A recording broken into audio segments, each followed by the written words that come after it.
Tila sa wakas, bistado nga itong si Robles at Kuting ng Norte, Lisa Smugs at Tambaloslos sa kanilang panlolokos sa taong bayan. Ngayon nga ay himas rehas ang aabutin ng mga ito dahil nagsama-sama na naman ang matitinong mga opisyalis para kalkalin ang nangyari di umano sa loto na ito na naging scam nga.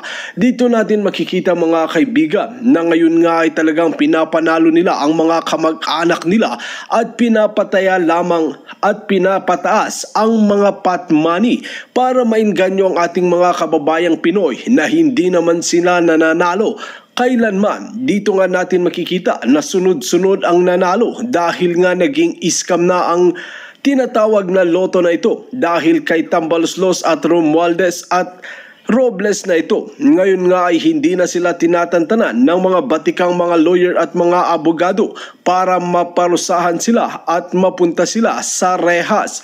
Dito natin makikita mga kaibigan na talagang pinagloloko na ang taong bayan sa ginagawa ng mga politiko na ito. Kaya naman ngayong administrasyon na ito, hanggat hindi tumitino at hindi umaaksyon itong si Kuting ng Norte, ay hindi nga magbabago ang bansang Pilipinas dahil sa kanilang ganib at talagang korap na opisyalis ang mga pwenesto at linuklog sa matataas na posisyon.